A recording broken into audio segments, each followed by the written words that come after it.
বর্তমান বাংলাদেশ সহ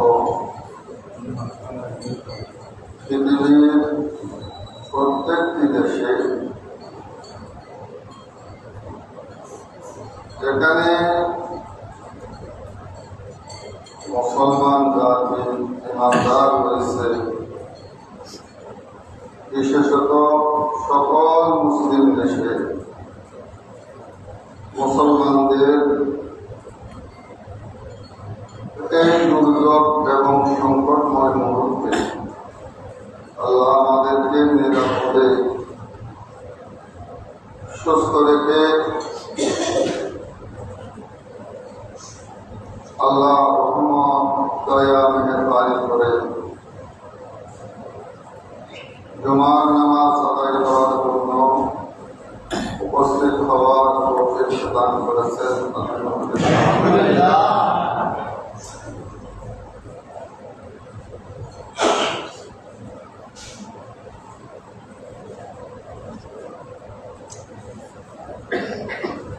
আল্লাহ পাক রব্বুল আলামিন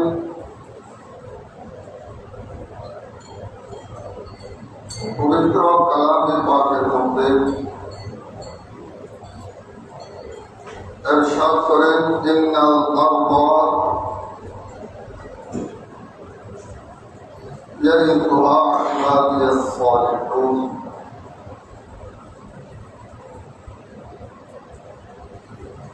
নিশ্চয় আমি রব্বুল আলামিন যে জমিন সৃষ্টি করেছি, এই জমিনের ওয়ারিশ করো, এই জমিনের উত্তরাধিকার হল ইবাদিয়াস সালিহুন। আমি রব্বুল আলামিনের নেককার মুমিন মুত্তাকি পরহেজগার ঈমানদার বান্দা।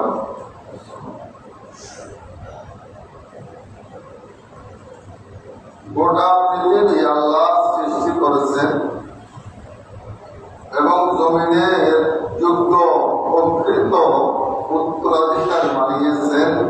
কোরআনে পাকে সুস্পষ্ট আয়াত দ্বারা প্রমাণিত যে আল্লাহ এমন বান্দাদের জন্য এই জমিন যারা আল্লাহকে মানে, যারা দ্বীন ইসলাম শরীয়ত মানে এবং আল্লাহ এবং রসুলের অনুগত।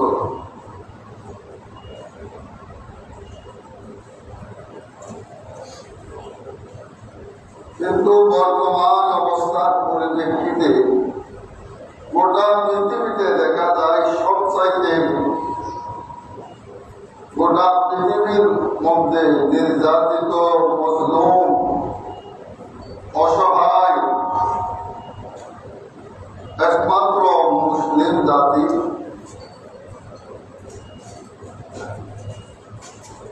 যাদের জন্য আল্লাহ, যাদেরকে আল্লাহ এই জমিনের উত্তরাধিকার বানিয়েছে, প্রকৃত ঘরের মালিকেরা তার ঘরে নিরাপদ থাকা আজকে শান্তিতে থাকার সুযোগ নাই। অগাছা যারা ইমানদারের মুসলমানের মুসলিমায় তাদেরকে আল্লাহ যারা লালিত পালিত হচ্ছে, আজকে তারা গোটা পৃথিবীতে কর্তৃত্ব, তারাই আজকে দাপটের সাথে পৃথিবী শাসন করছে। এর কারণ একটাই যে আমরা আল্লাহ এবং রসুলের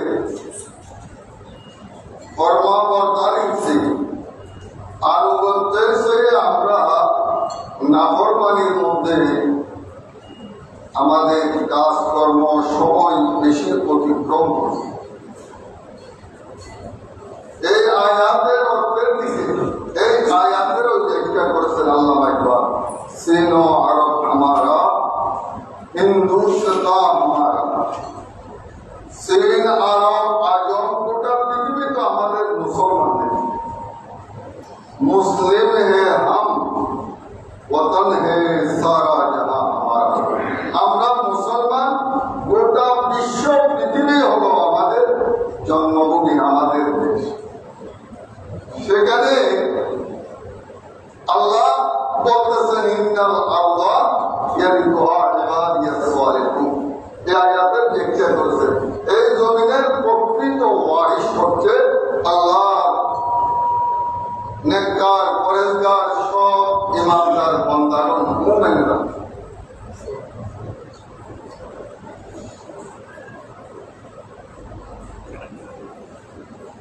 যেখানে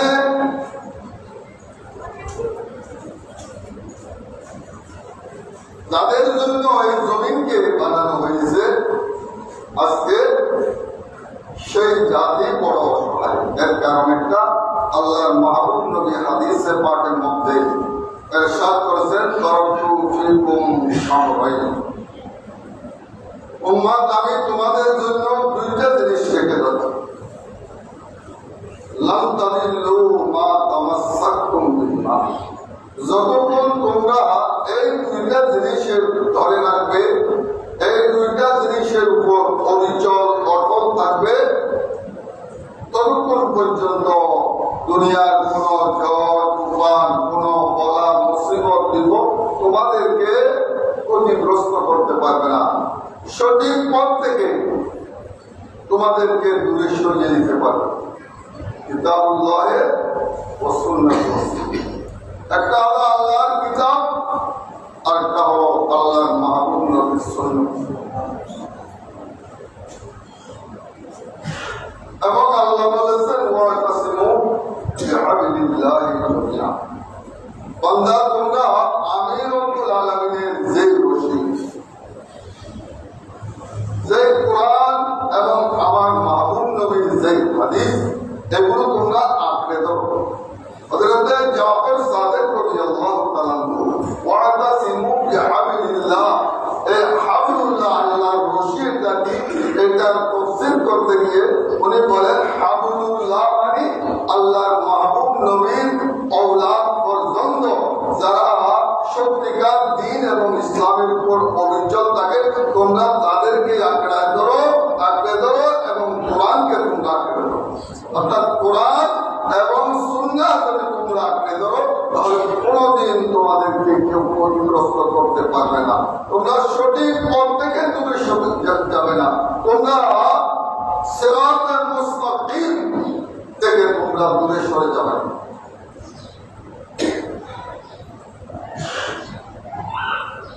এজন্য আমি এই কোরআনে পাকের ৩০ পারা যে ছোট্ট সূরা তেলাওয়াত করেছি, এই সূরার মধ্যেও আল্লাহ বলেন দুনিয়ার আল্লাহর যুগের শপথ করে বলতেছেন যে সমস্ত মানব জাতি ক্ষতিগ্রস্তের মধ্যে, লাভের মধ্যে কেউ নাই, সবাই কোথায় রয়েছে? ক্ষতির মধ্যে রয়েছে। তবে একমাত্র লাভবান হচ্ছে প্রকৃত ইল্লাল্লাযীনা আমানু ওয়া আমিলুস সালিহাত, যারা ঈমান আনবে এবং সৎ কাজ করবে।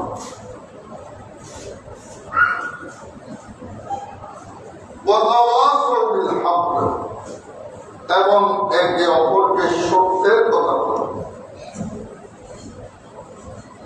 ঈমানদার মুমিন নরনারী কোন অবস্থায় হক বলা থেকে, একে অপরকে সত্যের হকের কোরআন সুন্নাহ ন্যায়ের কথা শিক্ষা উপদেশ দেবে, তারা কোনদিন ক্ষতির মধ্যে থাকবে না। এবং এই হক সত্য কথা ন্যায় কথা বলাটা কিন্তু আল্লাহর মাহবুব নবী হাদিসে পাকের মধ্যে এটাকে জিহাদ বলেছেন এবং এটাকে সদকা দান খয়রাত বলেছেন। হাদিসে পাকের মধ্যে আছে আল কালিমাতুল হক ইনদা সুলতানিল জাহির, একজন জালেম একজন অন্যায়কারীর সামনে একটা সত্য কথা বলা, হক কথা বলা, দ্বীনের কথা বলা, শরীয়তের কথা বলা, ইসলামের কথা বলা, এটা হলো একটা সদকা, এটা দান। আপনার কাছে টাকা নাই, পয়সা নাই, ধন নাই, দৌলত নাই, আপনি যদি অন্যায়ের বিরুদ্ধে একজন জালেমের বিরুদ্ধে একটা সত্য কথা বলেন, ন্যায় কথা, ইনসাফের কথা বলেন, এটাও একটা বিদ্যা। এজন্য হাদিসে পাকের মধ্যে আছে কুলিল হাক্কা ওয়ালাউ কানা মুররা, তোমরা সত্য কথা বলবে যদিও সেটা কি হয়, তিতা হয়।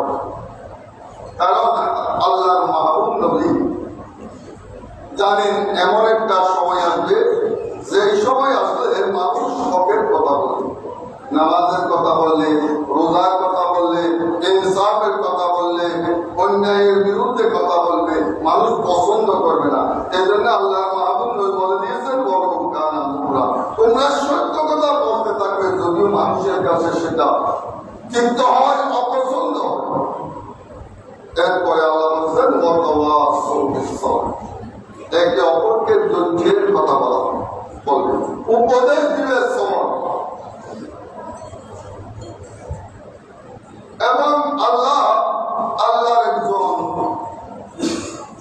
নবী হযরতে আইয়ুব আলাইহিস সালামের ব্যাপারে আল্লাহ বলেছেন প্রশংসা করে, ইন্না ওয়াজাদনাহু সাবিরা। সমস্ত নবী তো ধৈর্যের পাহাড়, কিন্তু আল্লাহ আইয়ুব আলাইহিস সালামের ব্যাপারে বলেছেন ইন্না ওয়াজাদনাহু সাবিরা। আল্লাহ প্রশংসা করেছেন, আমি আমার নবী আইয়ুবকে বড় ধৈর্যশীল পেয়েছি। সুবহানাল্লাহ। আল্লাহ আপনার অত ধন দৌলত, গরু ছাগল উট, এত ধন দৌলত, ক্ষেত বাড়ি, টাকা, সত্য আল্লাহর ইবাদত বন্দেগীর মধ্যে এত অবিচল ছিলেন। যখন উনার পরীক্ষার সময় আসে, উনি নামাজের মধ্যে ছিলেন, এদিকে উনার গরু ছাগল, ক্ষেত বাড়ি ধ্বংস হয়ে গেল। যখন নামাজ অবস্থায় উনাকে সেটা ইবলিস পৌঁছিয়ে দিল যে আইয়ুব, তুমি এখনো নামাজের মধ্যে রয়েছ, তোমার তো সব শেষ। তখন আইয়ুব আলাইহিস সালাম সালাম দিয়ে দেখলেন, বললেন হে বলরাম, তুমি দূরে সরে যাও, এটা মালিক যিনি উনি দিয়েছে, উনি আবার ফিরিয়ে দিয়েছেন। এরপরে যখন দেখলেন, শয়তান দেখলো আইয়ুব আলাইহিস সালাম সবর থেকে, সৎ থেকে আল্লাহ এবং আল্লাহ উপর তাওয়াক্কুল এবং আল্লাহর ইবাদতের মধ্যে এদিক সেদিক সরাতে পারছে না, তখন আরেকদিন নামাজ অবস্থায় গিয়ে বলল যে হে আইয়ুব, তোমার ছেলে মেয়েদের উপর তো গড় করে সব কেমন গেছে, মারা গেছে। শয়তান হযরত আইয়ুব আলাইহিস সালামের 12 সন্তান, 8 ছেলে 4 মেয়ে, এগুলো একটা করে বসে একটা তাদের বড় ভাইয়ের এমন অবস্থায় ঘর ভেঙে নিয়ে তাদেরকে ধ্বংস করে শাহাদত করে দিল। যখন এই সংবাদ আইয়ুব আলাইহিস সালামকে দেওয়া হলো, আইয়ুব আলাইহিস সালাম বললেন হে বলুন, তুমি দূরে সরে যাও, আল্লাহর নিয়ামত আল্লাহ দিয়ে গেছে। সুবহানাল্লাহ। এভাবে এরপরও যখন আইয়ুব আলাইহিস সালাম ধৈর্যের উপর দেখলো শয়তান, আইয়ুব আলাইহিস সালাম নামাজের মধ্যে সিজদারত অবস্থায় ইবলিস তার ফুঁক দিয়ে মুখে এবং নাকে ফুঁক দিয়ে এমন রোগের সৃষ্টি হলো, শেষ পর্যন্ত ওনার 2 স্ত্রী চলে গেলেন। আরেকজন স্ত্রী হযরত রহিমা, উনি রয়ে গেলেন রহিমা, তাকে আমরা রহিমা বলি। অবশেষে আল্লাহ নবী হযরত আইয়ুব আলাইহিস সালাম এই রোগের মধ্যে ইবাদত বন্দেগী করতে করতে করতে হাদিসে পাকের মধ্যে আছে আইয়ুব আলাইহিস সালামের 2টা অঙ্গ অবশিষ্ট ছিল, একটা হলো জিহ্বা আর একটা হলো কলিজা। শরীরের মধ্যে 2টা কি সর্বশেষ যখন জিহ্বায় এবং কলিজায় আঘাত করলো, তখন আইয়ুব আলাইহিস সালাম আল্লাহর দরবারে এটা শিকায়ত অভিযুক্ত, বরং আল্লাহর দরবারে প্রকাশ করলেন, আল্লাহ তোমাকে টাকার জন্য 2টা জিনিস ছিল, একটা কলম আর একটা কি জিহ্বা। আল্লাহ এগুলিও তো আক্রমণ করছে, এগুলিও তো আঘাত করছে, এগুলিও তো নষ্ট করে দিচ্ছে। এই হতাশায় আইয়ুব আলাইহিস সালাম আল্লাহর দরবারে বললেন, রব্বি ওয়ানা ইযনা দাউ রব্বাহু আন্নী মাসানিয়াত দুরু ওয়া আনতা আরহামুর রাহিমিন। ইযনা দাউ আইয়ুব আলাইহিস সালাম ডাক দিলেন, আল্লাহ আমাকে তো কষ্ট এবং মুসিবত আমাকে আক্রান্ত করছে। এরপর আইয়ুব আলাইহিস সালাম আল্লাহর দরবারে অভিযোগ করলেন, ধৈর্যের উপরে এত বিপদ, বাড়ি সন্তান ছেলে মেয়ে ঔলাদ পর্যন্ত সব যাওয়ার পরও আইয়ুব আলাইহিস সালাম আল্লাহর ইবাদত বন্দেগীর মধ্যে আল্লাহর সন্তুষ্টির মধ্যে এত অবিচল ছিলেন। আল্লাহ আইয়ুব আলাইহিস সালামের প্রশংসা করলেন, ইন্না ওয়াজাদনাহু সাবিরা। আমি রব্বুল আলামিন আমার নবী আইয়ুব আলাইহিস সালামকে কি পেয়েছি, বড় ধৈর্যশীল পেয়েছি। সুবহানাল্লাহ। যার কারণে অবশ্যই আল্লাহ আইয়ুব আলাইহিস সালামকে সেবা দিলেন। আমার হযরত আব্দুল্লাহ ইবনে মাসউদ রাদিয়াল্লাহু তাআলার মতে যে আইয়ুব আলাইহিস সালামের আল্লাহ ওই সন্তানগুলোকে আবার জীবিত করে দিলেন। সুবহানাল্লাহ। এবং তাদের মতো আরো সন্তানের নিয়ামত আল্লাহ। এরপরে আইয়ুব আলাইহিস সালাম এত বলা মুসিবত, এত পরীক্ষার মধ্যেও আল্লাহর ইবাদত বন্দেগী থেকে দূরে সরে যান। আমরা তো সামান্য মুসিবত আসলে আমরা হতাশ হয়ে যাই। সেজন্য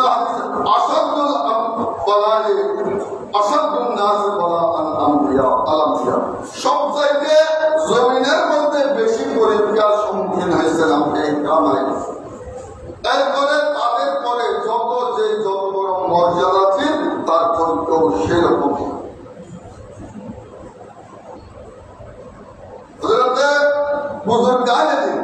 এরা বলেছেন যে আল্লাহ শুকর উত্তম নাকি সবর।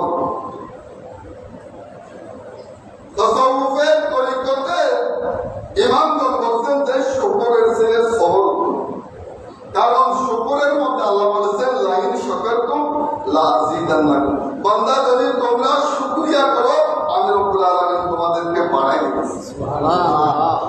অর্থাৎ শুকরের মোকাবেলায় আল্লাহ বাড়িয়ে দেওয়ার কথা বলেছেন, কিন্তু সবরের মোকাবেলায় আল্লাহ বলেছেন ইন্নাল্লাহা মা'আস সাবিরিন। আমি রব্বুল আলামিন সবরকারীদের সাথে আছি। অর্থাৎ সাবিরিনদের সাথে আল্লাহর মা'ইয়াত, আল্লাহর সঙ্গ রয়েছে। আর শুকরকারীদের মধ্যে জিয়াদা বাড়িয়ে দেওয়া হয়েছে। এই কারণে যেই বস্তুর সাথে স্বয়ং লা ইলাহা ইল্লাল্লাহ সেটা অনেক উত্তম। এজন্য তরিকতপন্থী যত বুজুর্গানে দিন আপনি এই গ্রাম থেকে শুরু করে প্রত্যেকে এরা এক একটা ধৈর্যে মানুষের জন্য একটা দৃষ্টান্ত। ঠিক আমাদের মুসলমান সম্প্রদায় যারা আজকে আল্লাহ বলতেছেন আমি জমিনের মালিক হচ্ছে গজব খারাপ ইমানদার, যার জন্য এই বড় জমিন এই বিছানা তৈরি করা হয়েছে। মালিক আজকে তার নিজ দরে প্রবাস। এর কারণ কি?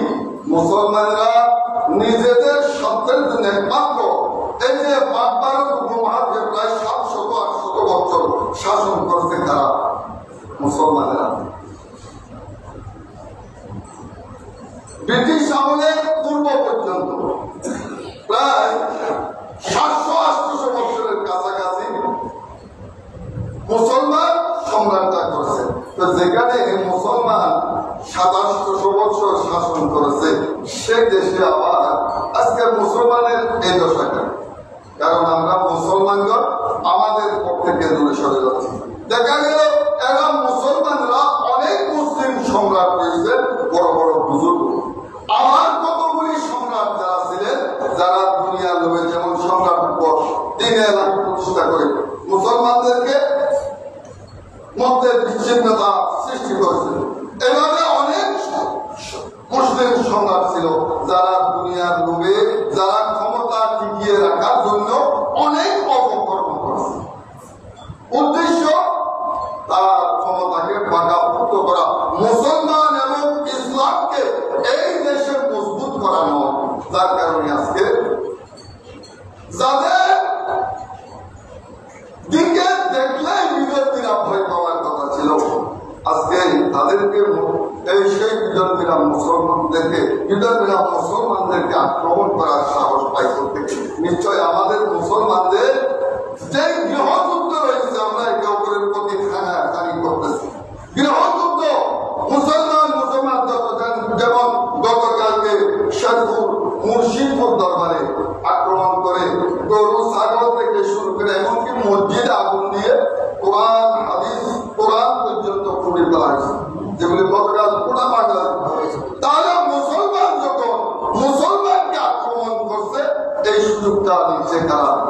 কাফের, মুশরিক, হিন্দু, বৌদ্ধ, ইহুদি, নাসারা, গোটা পৃথিবীর খেয়াল রাখতে হবে। এবং পৃথিবীতে একটা সম্প্রদায় মুসলিম, যাদের বিরুদ্ধে গোটা পৃথিবীর সমস্ত বিরোধীরা, এজন্য বলা হয় আল কুফরু মিল্লাতুন ওয়াহিদা। যত কুফর আছে এরা একটা মযহাব, এরা এদের মধ্যে যত দ্বন্দ্ব থাকো, কিন্তু মুসলমানের বেলায় এরা কি করতে। কিন্তু আমরা মুসলমানগণ আমাদের মধ্যে এবং আমাদের বাদ মানি তালগা সামার থাকতে হবে। এই কারণে বাদ মানি কিন্তু তালগা সামার, আমি আমার সত্য বিসর্জন দিব না। এই কারণে তো আজকে আমাদের মুসলমানদের এই অবস্থা। যখন আমরা ঘরে ঘরে ভাই ভাইয়ের দ্বন্দ্বের মধ্যে থাকবো, তাহলে শত্রু এসে আমাদেরকে আমাদের আক্রমণ করার প্রয়োজনে আমাদেরকে লাগে, আমাদেরকে ধ্বংস করে। এই জন্য আল্লামা ইকবাল বলেছেন, জামানে মে ও মুআজ্জাজতে হামিলে কুরআনে হক, যে যুগে যুগে মুসলমানরা এত সম্মানী ছিল, যাদের নাম শুনলে আগে পর্যন্ত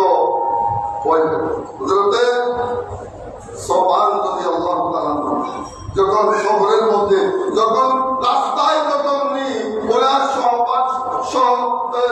সাথীদেরকে হারিয়ে ফেলল, যখন বাঘ আক্রমণ করার জন্য আসলো, তখন তিনি সোবান নবী আল্লাহ, এটা মেশকাত শরীফের মধ্যে আছে, যে বললেন, ইয়া আবা হে বাঘ, তুমি কাকে আক্রমণ করার জন্য চেষ্টা করছো? আলা মাওলা রাসূলুল্লাহ সাল্লাল্লাহু আলাইহি ওয়াসাল্লাম, তুমি জানো আমি আল্লাহর মাহবুব নবীর আযাদকৃত গোলাম, আমি নবীর গোলাম। সাথে সাথে বাঘ এসে ওনার কদমে পড়ে, ওনাকে নিয়ে আবার কাফেলায় পৌঁছে দিল। সুবহানাল্লাহ। তাহলে তাদেরকে হিংস্র বনের পশু পাখি ভয় করে আজকে সেই মুসলমানকে সামান্য এই হিন্দু, বৌদ্ধ, নাস্তিক এরা ভয় করতেছে না, ফুতুলের মতো ব্যবহার করছে। এর একটাই কারণ, মুসলমানরা নিজের পেট খাওয়ার জন্য সে সব বিসর্জন দিতে পারে। সে হিন্দু হতে পারে, সে মুসলমান, এক এক সময় এক এক রূপ ধারণ করবে। উদ্দেশ্য একটা যে আমি খাবো আর কেউ খেতে পারে না। এই জন্য গোটা পৃথিবীতে, যেমন আজকে পৃথিবীর যত ধরনের সম্পদ রয়েছে, সমস্ত খনিজ সম্পদের প্রায় 70% খাতে মুসলমানদের। যে তেল বন্ধ করে দিলে সমস্ত বিধর্মীদের শক্তি হয়ে যাবে, দুর্বল হয়ে যাবে। আজকে সেই তেল, আজকে ইরাক, ইরান, সৌদি আরব গোটা মুসলিম দেশের তেল ব্যবহার করে মুসলমানের বুকে যাদেরকে পৃথিবীতে কোনো দেশ আশ্রয় দেয়নি, সেই ইহুদি জাতিকে আশ্রয় দিয়েছিল কারা? মুসলমান। সেই ইহুদিরা আজকে দখল করতে করতে করতে করতে একটা মাত্র রাষ্ট্র, চতুর্দিকে মুসলমান, কিন্তু তারা একটা মুসলমান হয়ে গিয়ে আসছে।